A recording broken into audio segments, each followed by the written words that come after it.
তো আমরা যখন এমন একটা টিমকে খেলতে দেখি, ঠিক আছে, যেদিকে মনে করো আমাদের কাছে পেদ্রি আছে, রাফিনা আছে, ইয়ামাল আছে, এক্সপিরিয়েন্স বেস আমাদের কাছে আরো অনেক প্লেয়ার আছে, ফ্র্যাঙ্কি আছে, লেওয়াডোস্কি আছে, ঠিক আছে, এরকম যখন অনেক এক্সপিরিয়েন্স প্লেয়ার থাকে তখন তোমার টিমটা না হালকা একটু ব্যালেন্স হওয়া শুরু করে, ঠিক আছে। যেমন আমরা যদি আগের ম্যাচগুলো দেখি, আমাদের কাছে অনেক প্লেয়াররা ছিল না যারা আমাদেরকে খুবই ভালো ভ্যালু প্রোভাইড করতো আমাদের স্কোয়াডে, ঠিক আছে। বাট তারা আস্তে আস্তে ব্যাক করা শুরু করছে।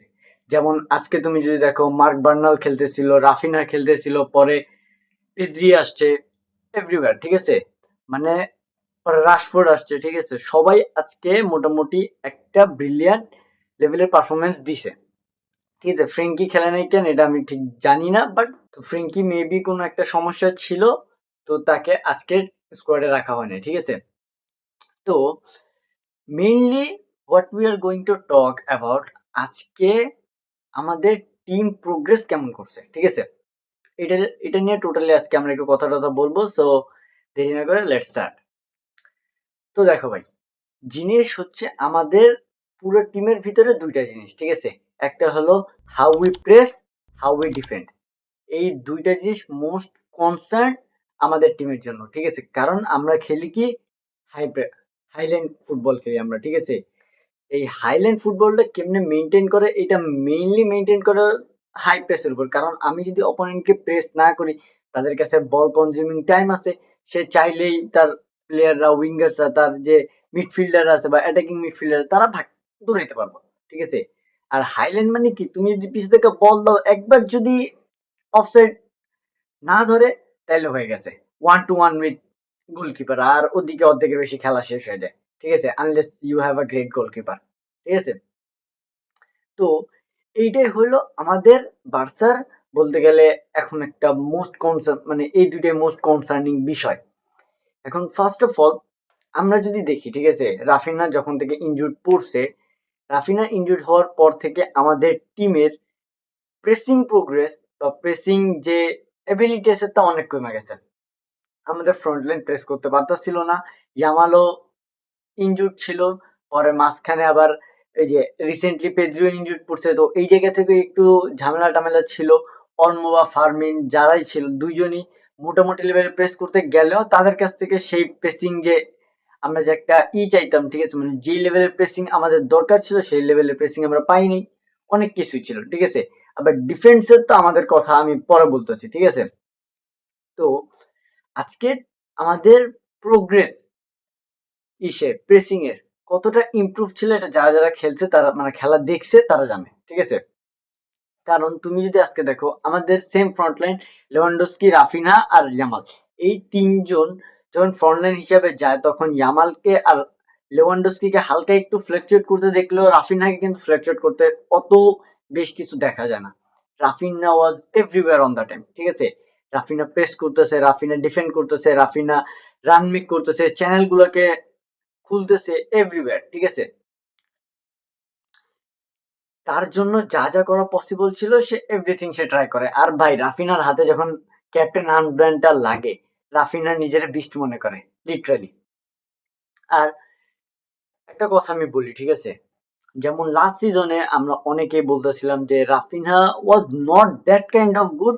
কারণ কি, রাফিনহা যে টিমে খেলতেছে, they have Pedri, Frenkie, Yamal, পরে লেভানডস্কি, পরে আরো প্লেয়াররা আছে যারা ব্যাক থেকে তাকে সাপোর্ট করতেছে, ঠিক আছে, এ স্পেশালি বার্ডে, কারণ তারা দুইজন ওভারল্যাপিং বা ল্যাপিং করে খেলতো, ঠিক আছে, ওভারল্যাপিং আন্ডারল্যাপিং করে খেলতো। তো আমরা অতটা মানে বুঝি নাই রাফিনাকে, বুঝার চেষ্টাও করি না। হ্যাঁ, ও ভাই একটা গোল, লাস্ট মোমেন্টে গোল দিছে, হি ওয়াজ গ্রেট, সবাই লেখা টেখা ফাটাই দিছে সোশ্যাল মিডিয়াতে, ভাই Raphinha was one of the best players of the world this season, হ্যান ত্যান অনেক কিছু, ঠিক আছে। বাট ওয়াই রাফিনহা আমাদের এই টিমে এত বেশি ভ্যালু প্রডিউস করে বা এত বেশি ভ্যালু প্রোভাইড করে, এইটা কেন করে, এটা কিন্তু আমরা কেউ জানতে চাইনি, ঠিক আছে, বা বুঝি নাই। যখন রাফিনহা ইনজুরিতে পড়ে, ঠিক আছে, ইনজুরিতে পড়ার পর সে ইনজুর থাকা অবস্থায় আমাদের বার্সার প্রেসিং সেন্স, পরে অ্যাটাকিং সেন্স, এই সবগুলো না কিছু জায়গায় মনে হচ্ছে তারা ফেড হয়ে যেতেছে, অনেক জায়গায় সেগুলো ফেড হয়ে যাওয়া মনে হইতেছিল, ঠিক আছে। But after this comeback, Raphinha আজকে কামব্যাক করছে, কামব্যাক করার পরে সে ম্যান অফ দ্য ম্যাচ, ওইটাও 60 মিনিট খেলছে, ঠিক আছে। পেদ্রিও কামব্যাক করছে, মানে মোটামুটি আমাদের টিমটা আবার চলে আসতেছে আস্তে আস্তে ট্র্যাকে, ঠিক আছে। বাট ভাই, we have to talk about some players যারা এখনো তাদের আগের ফরম্যাটকে বা আগের ফর্মকে খুঁজে পায় না, ঠিক আছে। যেমন আমি যদি বলি, first of all Kunde, Kunde improve করতেছে, কুন্দে আবার ব্যাক করতেছে তার ওই যে যে আগের সিজনে যেই পারফরমেন্স ছিল বা যে লেভেলে সে পারফরমেন্স দিতেছিল, ঠিক আছে, সেদিকে আস্তে আস্তে ফিরে ট্রাই করতেছে, মানে চেষ্টা হইতেছে, সে প্রোগ্রেসও করতেছে, বাট এই প্রোগ্রেস আরো জলদি করা লাগবে, ঠিক আছে, কারণ তার কাছে এখন আর অত বেশি সময় নাই। তো সেকেন্ড আসে হলো আমাদের অলমো ভাইয়া। অলমো ভাই লাস্ট সিজনে মোটামুটি একটা ডিসেন্ট পারফরমেন্স দিছে, বাট কিছু কিছু ক্ষেত্রে কিছু কিছু ম্যাচে ই ওয়াজ ফায়ারি, ঠিক আছে। ওকে, এই বছরও তা করতে হবে, ঠিক আছে। তো রাশফোর্ড ভাই, রাশফোর্ড একটা ব্রিলিয়েন্ট সিজন কাটাইতেছে, ঠিক আছে। ও ভাই রাশফোর্ড, আর আজকে যদি আমরা কথা বলি, আমাদের যে প্রথমে রাশফোর্ড আসার পরে যে আমরা অনেকে হাইপ করছিলাম যে আমাদের ফ্রন্ট লাইনটা কিরকম হবে উইথ রাফিনহা, রাশফোর্ড, পরে লেভানডস্কি এন্ড ইয়ামাল, ভাই এটা আজকে মোটামুটি একটা ছাপ আমরা পাইছি। কারণ রাশফোর্ড 45 মিনিট নাকি, রাশফোর্ড আসার পরে আমরা দেখতে পাচ্ছি তারা চারজনই ছিল, রাফিনহা, রাশফোর্ড, লেভানডস্কি, ইয়ামাল, তারা মাঠে ছিল এবং ও অনেকটাই টুকু খেলার তারা চেষ্টা করছে একে অপরকে মানা টানা, ঠিক আছে। সো এটা একটা কনসার্ন থাকবে। আর ভাই রাশফোর্ডের এই জিনিসটাও কনসার্ন রাখা লাগবে যে আমি কাকে রিপ্লেস করতেছি এবং যাকে রিপ্লেস করতেছি সে আমার এই টিমে কি কি প্রোভাইড করতেছে, এবং আমি এই টিমে থাইকা নিজের ইন্ডিভিজুয়ালিটির বাদে আমি সে যা যা প্রোভাইড করতেছে তাকে আমি তা দিতে পারবো কি পারবো না, ঠিক আছে। তো এই জিনিসটা রাশফোর্ডকে ভাবা লাগবে এবং রাশফোর্ডকে এই জিনিসের উপর অনেক কিছু করা লাগবে সে যদি এই টিমে থাকতে চায়, ঠিক আছে। কারণ ভাই টিমে যদি তুমি কোনো কিছু প্রোভাইড না করতে পারো তাহলে তোমাকে টিমে রাখার মানে আমিও জানি না। And moving to the next part, defending, ঠিক আছে। আমাদের ডিফেন্সিভ লাইনটা এক এক টাইমে আমার এত ফাউল মনে হয়, ঠিক আছে, মানে এত বাজে মনে হয় যে আমাদের ডিফেন্সিভ লাইনের উপর আমার ভরসা এক এক টাইমে এমন ভাবে উঠে যায় যে আমি যদি বলি যে কোনো একটা মোটামুটি লেভেলের ক্লাব, ঠিক আছে, আমি কোনো ঠিক মানে ক্লাবকে দিকে ছোট করতেছি না, বাট যে কোনো মোটামুটি লেভেলের একটা মিড টেবিল ক্লাব, ধরো এনি অফ, মানে one of the two biggest leagues, একটা হলো প্রিমিয়ার লিগ, একটা হলো আমাদের এই লা লিগা, ঠিক আছে, বা ইউ ক্যান সে আবার বুন্দেস লিগা অলসো, ঠিক আছে।